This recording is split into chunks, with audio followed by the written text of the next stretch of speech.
ദൈവത്തിൻ്റെ അതിപരിശുദ്ധമായ നാമം വാഴ്ത്തപ്പെടുമാറാകട്ടെ. കർത്താവിൻ്റെ തിരുവചനം ശ്രദ്ധിക്കാൻ വന്നിരിക്കുന്ന നിങ്ങളെ എല്ലാവരെയും ദൈവമായ കർത്താവ് ധാരാളമായിട്ട് അനുഗ്രഹിക്കുമാറാകട്ടെ. സങ്കീർത്തനങ്ങളിൽ നിന്നുള്ള 85-ാമത്തെ പ്രഭാഷണമാണ് ഇപ്പോൾ നിങ്ങൾ കേൾക്കുവാനായി പോകുന്നത്. ഇന്നത്തെ നമ്മുടെ ധ്യാനത്തിനായിട്ട് 14-ാം സങ്കീർത്തനം 7-ാം വാക്യം ഒരിക്കൽ കൂടി ഞാൻ വായിക്കുകയാണ്. സിയോനിൽ നിന്ന് ഇസ്രായേലിൻ്റെ രക്ഷ വന്നെങ്കിൽ, യഹോവ തൻ്റെ ജനത്തിൻ്റെ സ്ഥിതി മാറ്റുമ്പോൾ യാക്കോബ് സന്തോഷിക്കുകയും ഇസ്രായേൽ ആനന്ദിക്കുകയും ചെയ്യും. നാം സന്തോഷിക്കണമെങ്കിൽ, ആനന്ദിക്കണമെങ്കിൽ നമ്മുടെ സ്ഥിതിക്കൊക്കെ ഒരു മാറ്റം വരേണം.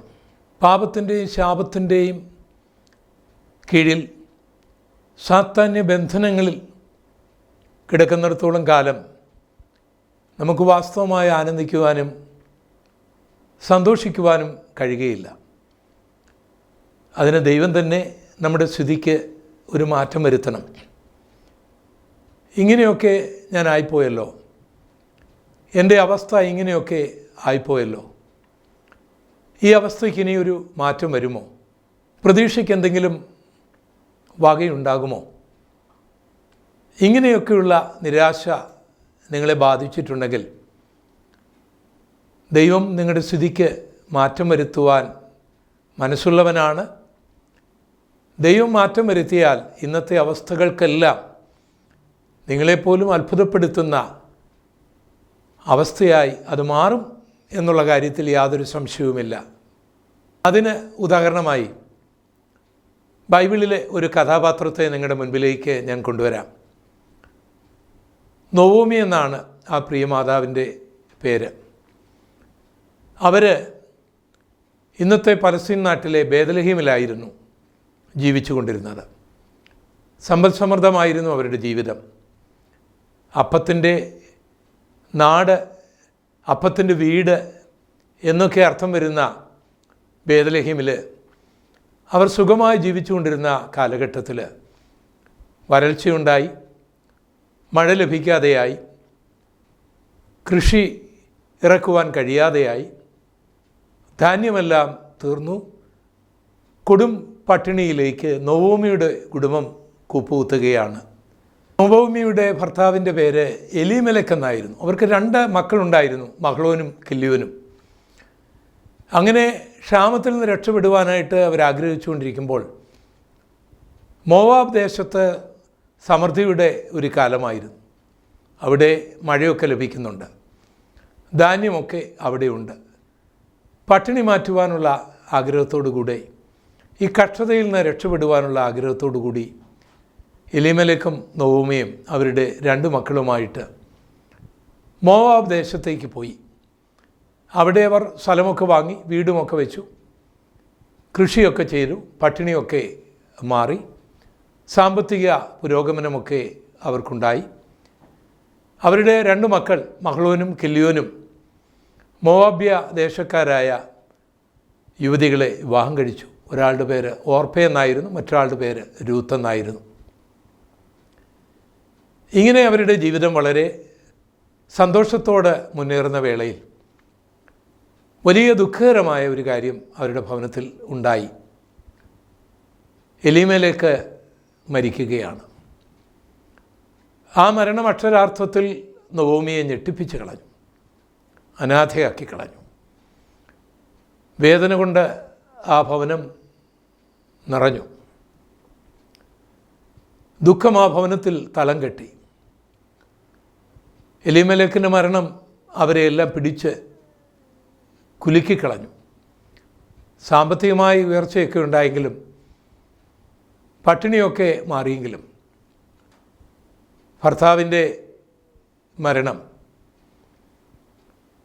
പിതാവിൻ്റെ മരണം, അമ്മായിയപ്പൻ്റെ മരണം അവരെ വേദനയിൽ ആഴ്ത്തിക്കളഞ്ഞു.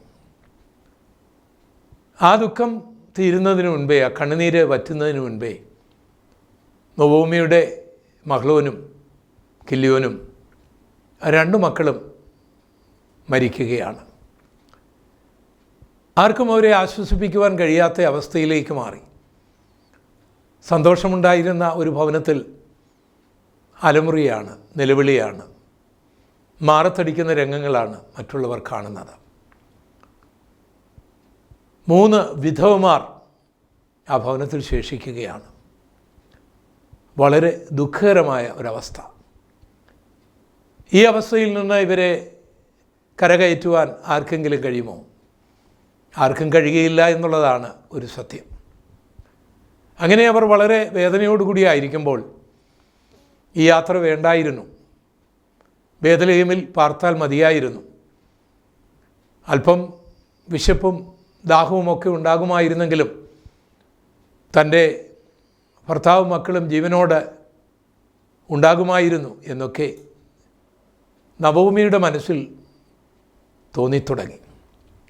അവസാനം അവൾ തൻ്റെ നാട്ടിലേക്ക് തന്നെ മടങ്ങിപ്പോകുവാനായിട്ട് തീരുമാനിക്കുകയാണ്. യുവതികളായ തൻ്റെ മരുമക്കൾ, വിധവകളായി തീർന്ന ആ യുവതികളെ അടുക്കൽ വിളിച്ചിട്ട് ആ അമ്മ ഇങ്ങനെ പറഞ്ഞു, മക്കളെ, ഞാൻ എൻ്റെ നാട്ടിലേക്ക് മടങ്ങിപ്പോകുകയാണ്. എല്ലാം എനിക്ക് നഷ്ടപ്പെട്ടു. നിങ്ങൾ ഈ വീട്ടിലേക്ക് വന്നപ്പോൾ എനിക്ക് വലിയ സന്തോഷമായിരുന്നു, നിങ്ങൾക്കും. പക്ഷേ നമ്മുടെ എല്ലാ സന്തോഷവും മരണം കവർന്നെടുത്ത് കൊണ്ടുപോയി. എൻ്റെ ഭർത്താവും എൻ്റെ മക്കളും മരിച്ചു. ഇനി എനിക്കിവിടെ പിടിച്ചു നിൽക്കുവാനായി കഴിയുകയില്ല. ഇവിടുത്തെ സമ്പത്തും സമൃദ്ധിയുമൊന്നും എനിക്ക് ആശ്വാസം തരുന്നില്ല. ഞാൻ എൻ്റെ നാട്ടിലേക്ക് പോകുകയാണ്, എൻ്റെ വീട്ടിലേക്ക് മടങ്ങിപ്പോകുകയാണ്. നിങ്ങളതുകൊണ്ട് നിങ്ങളും നിങ്ങളുടെ വീട്ടിലേക്ക് പോകണം. നിങ്ങൾക്ക് വലിയ പ്രായമൊന്നുമില്ലല്ലോ, നിങ്ങൾ വിവാഹം കഴിക്കണം. ഇനി ഈ അമ്മയുടെ കൂടെ താമസിക്കുന്നതുകൊണ്ട് നിങ്ങൾക്ക് പ്രയോജനമൊന്നുമില്ല.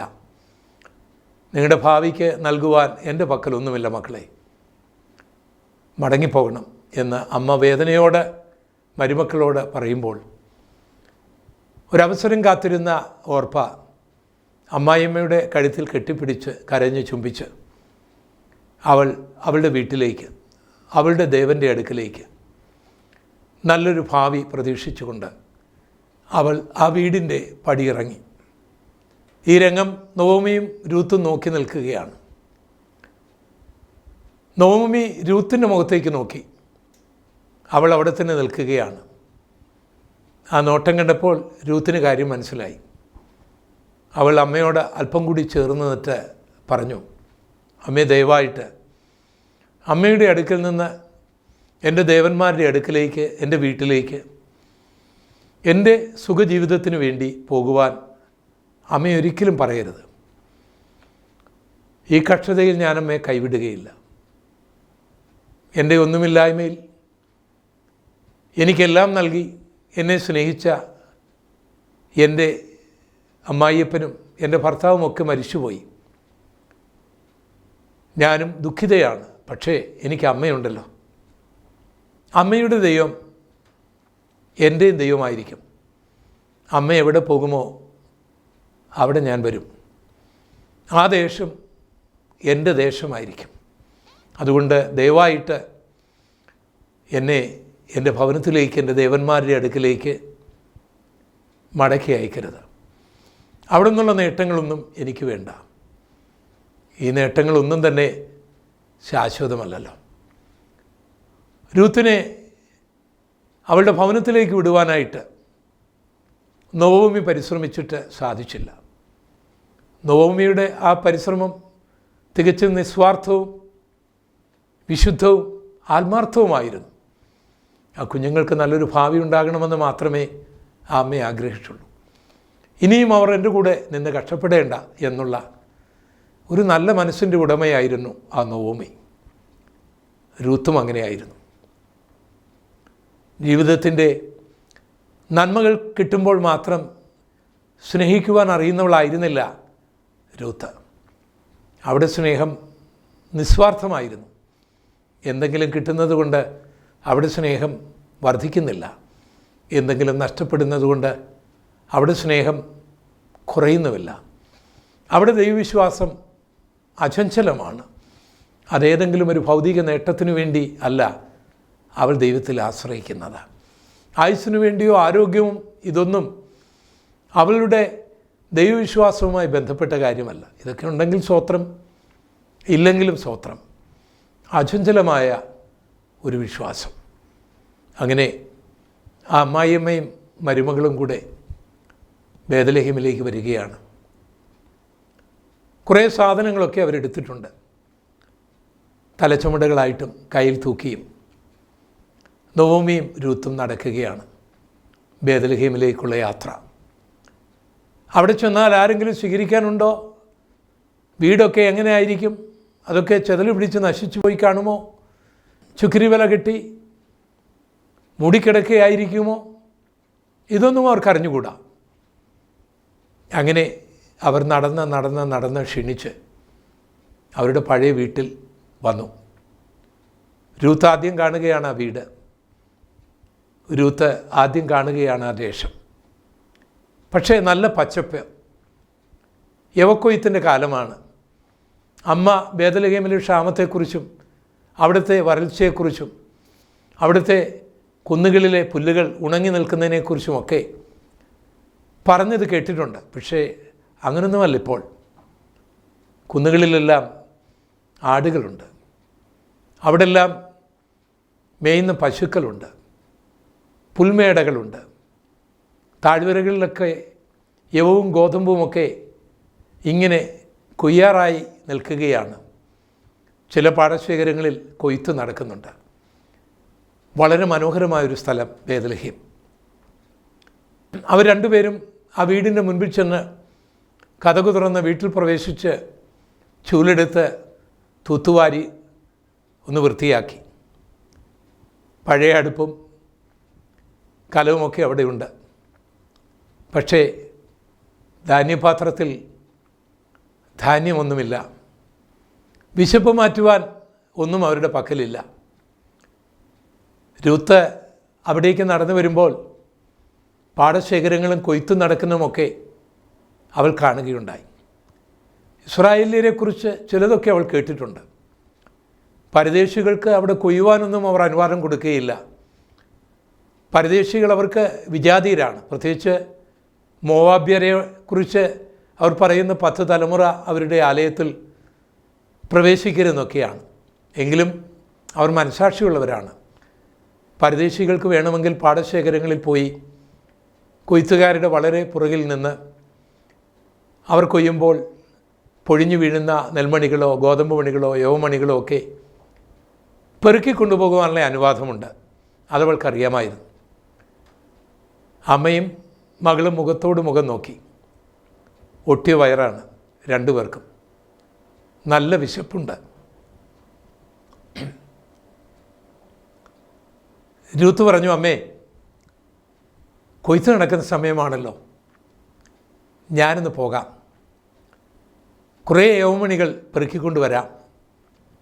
ഇന്ന് രാത്രിയിൽ നമുക്ക് വിശക്കാതെ ഉറങ്ങാൻ വഴിയുണ്ടാകും എന്ന് പറഞ്ഞ് അപരിചിതമായ ആ സ്ഥലത്തേക്ക് ആ യുവതി ഇറങ്ങുകയാണ്. വിശാലമായ ഒരു വയലിൽ അവളെത്തി. കൊയ്ത്തുകാരിങ്ങനെ നിരന്നു നിന്ന് കൊയ്യുകയാണ്. അവൾ ആ പാടശേഖരങ്ങളുടെ പുറകിൽ നിന്ന് യവമണികൾ പെറുക്കുവാനായി തുടങ്ങി. അവൾ ആരെയും ശ്രദ്ധിക്കുന്നില്ല.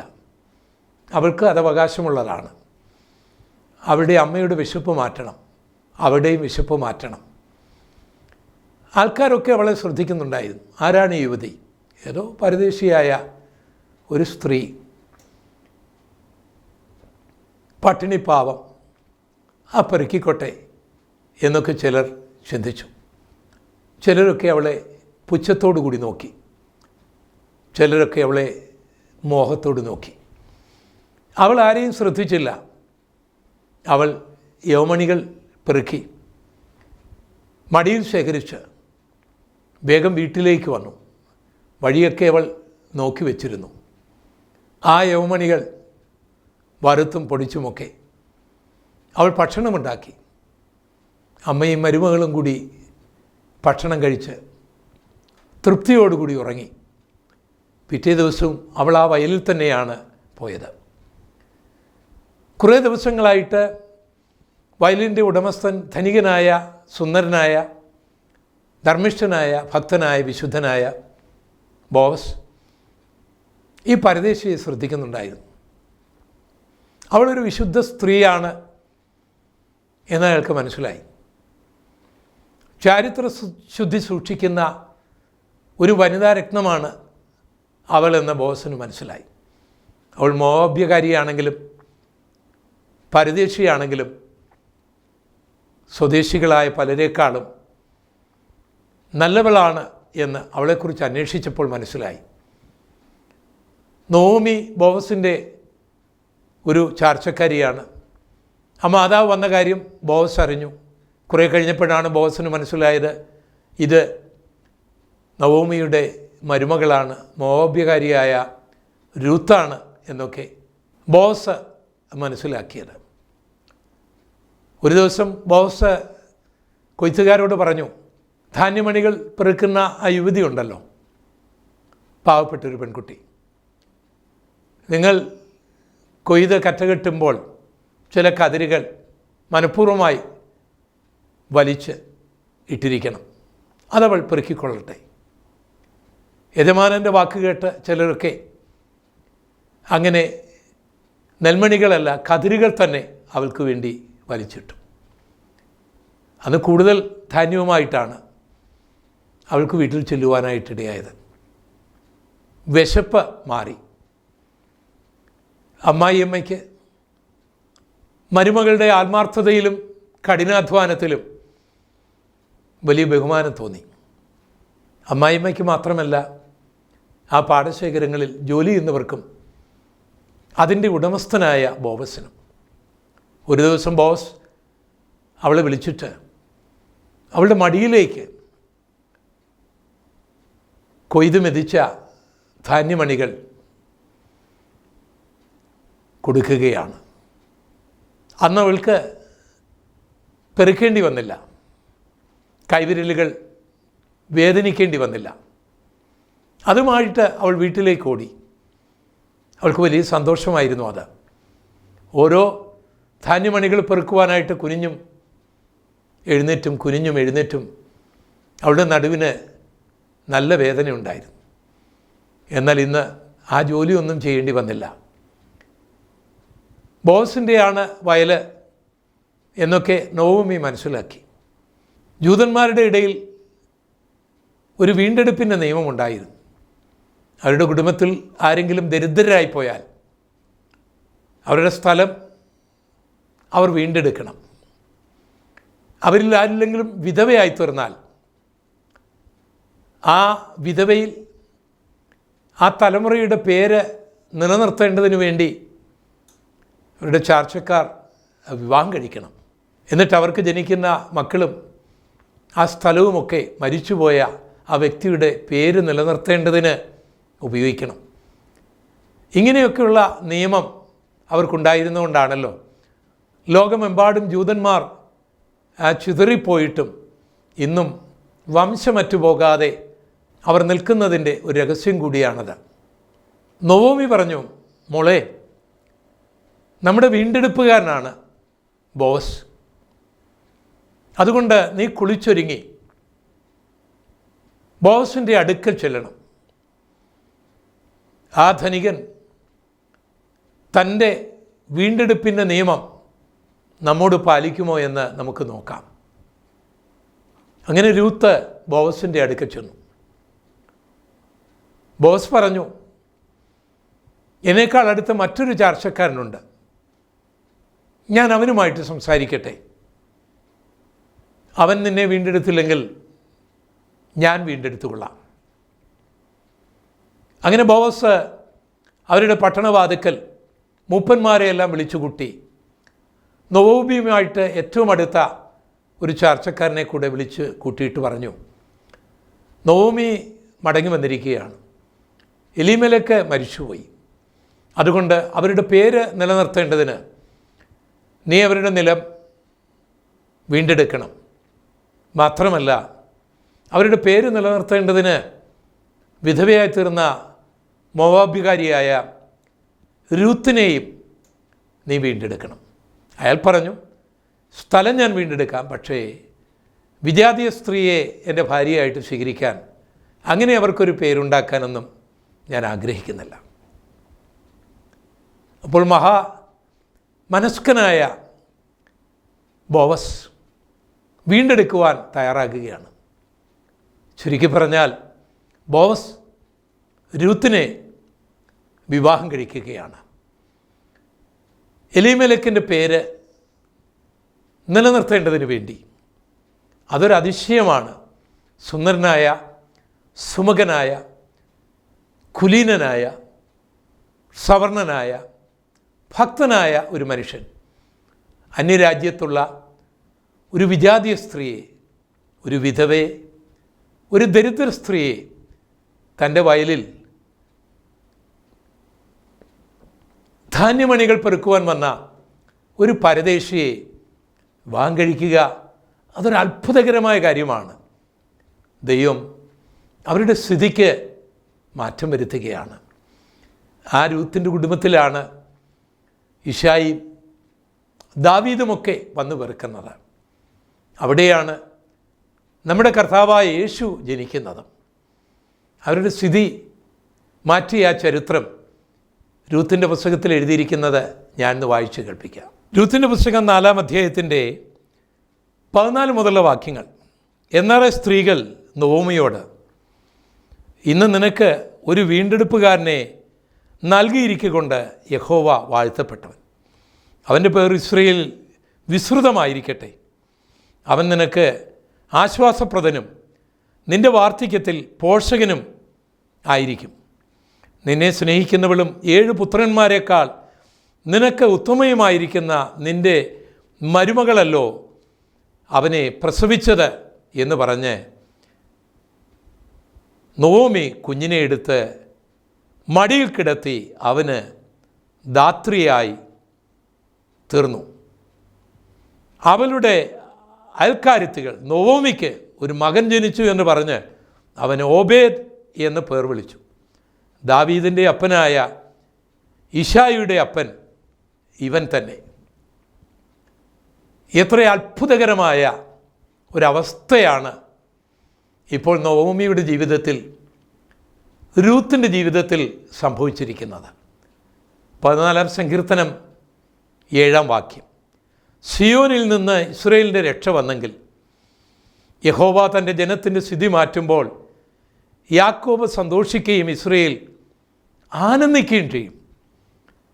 നിങ്ങളുടെ അവസ്ഥ എന്തു തന്നെയാണെങ്കിലും അവസ്ഥയ്ക്കൊരു മാറ്റം വരുത്താൻ ദൈവത്തിന് കഴിയും.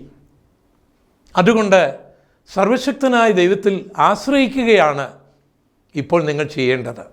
മരണങ്ങൾ, വിധവകൾ, ദാരിദ്ര്യങ്ങൾ മാത്രം നിറഞ്ഞ ഒരു ഭവനാംഗങ്ങൾ, അവരുടെ സ്ഥിതി ദൈവം മാറ്റിയപ്പോൾ നമ്മെ ഇന്നും അതിശയിപ്പിക്കുന്ന അത്ഭുതകരമായൊരു ചരിത്രം നൊവോമിക്ക് ദൈവം കൊടുത്തില്ലേ? രൂത്തിന് ദൈവം കൊടുത്തില്ലേ? മാന്യമായൊരു നിലയിലേക്ക് അവരെ കൊണ്ടുവന്നില്ലേ? അതുകൊണ്ട് നിരാശപ്പെടാൻ വരട്ടെ, ആത്മഹത്യ ചെയ്യാൻ വരട്ടെ, ദൈവത്തിൽ ആശ്രയിക്കുക. ദൈവം നിങ്ങളുടെ സ്ഥിതികൾക്ക് മാറ്റം വരുത്തുക തന്നെ ചെയ്യും. നമുക്ക് പ്രാർത്ഥിക്കാം. ഞങ്ങളുടെ ദൈവമായ കർത്താവേ, ദൈവം മനുഷ്യൻ്റെ സ്ഥിതികൾ മാറ്റുമ്പോൾ അവർക്ക് ആനന്ദിക്കാൻ കഴിയും, അവർക്ക് സന്തോഷിക്കാൻ കഴിയും. എൻ്റെ ഈ ശ്രോതാവിൻ്റെ അവസ്ഥകൾക്ക്, സ്ഥിതികൾക്ക് ഒരു മാറ്റം വരുത്തി അവരുടെ ദുഃഖം മാറ്റി ആനന്ദിക്കുവാനിടയാകുന്നൊരു ചരിത്രം അവർക്കുണ്ടാകുവാൻ എൻ്റെ ദൈവം ഇടയാക്കണമേ. യേശു കർത്താവിൻ്റെ പരിശുദ്ധമുള്ള നാമത്തിൽ അപേക്ഷിക്കുന്നു. കൃപ തോന്നി കേൾക്കുമാറാകണമേ. ആമേൻ. ദൈവം ഈ വചനങ്ങളാൽ നിങ്ങളെ ധാരാളമായിട്ട് അനുഗ്രഹിക്കുമാറാകട്ടെ. കർത്താവിൻ്റെ തിരുവചനവുമായി വീണ്ടും കാണുന്നതുവരെ ദൈവത്തിൻ്റെ കൃപ നിങ്ങളോടേവരോടും കൂടി ഇരിക്കുമാറാകട്ടെ. ആമേൻ. ഗോഡ്ലി ലിങ്ക് പ്രസൻസ് രാഷ്ട്രീയ പ്രവചനങ്ങൾ, ശാസ്ത്രീയ പ്രവചനങ്ങൾ. പാലസ്തീൻ ഇസ്രയേൽ പ്രശ്നങ്ങൾ 3000 വർഷങ്ങൾക്ക് മുമ്പേ പ്രവാചകന്മാർ പ്രവചിച്ചതാണ്. ഭീകരപ്രവർത്തനങ്ങളും ഭൂകമ്പങ്ങളും മഹാരോഗങ്ങളും സുനാമിയും ആഗോളതാപനവും ഉണ്ടാകുമെന്ന് യേശു പ്രവചിച്ചിരുന്നു. രാജഭരണം തകരുമെന്നും ജനാധിപത്യ ഭരണം വരുമെന്നും ഭരണകൂടങ്ങൾ ഉറപ്പില്ലാതെ ഇളകുമെന്നും ഒബാമയെപ്പോലുള്ളവർ ഭരിക്കുമെന്നും 3000 വർഷങ്ങൾക്ക് മുമ്പേ ബൈബിൾ പ്രസ്താവിച്ചു. മനുഷ്യന്റെ ബഹിരാകാശ യാത്രകൾ, ടെലിവിഷൻ, കമ്പ്യൂട്ടർ, യന്ത്രമനുഷ്യൻ തുടങ്ങി ശാസ്ത്രീയ പുരോഗമനങ്ങൾ ബൈബിൾ പ്രവചനങ്ങളുടെ നിവൃത്തിയാണ്. വായിക്കുക പോൾ ഗോപാലകൃഷ്ണൻ കൊച്ചറയുടെ പുതിയ പുസ്തകം രാഷ്ട്രീയ പ്രവചനങ്ങൾ, ശാസ്ത്രീയ പ്രവചനങ്ങൾ. പുസ്തകം തപാലിലും ബുക്ക് ഷോപ്പുകളിലും ലഭിക്കും. Phone number 9961821048. രാഷ്ട്രീയ പ്രവചനങ്ങൾ, ശാസ്ത്രീയ പ്രവചനങ്ങൾ.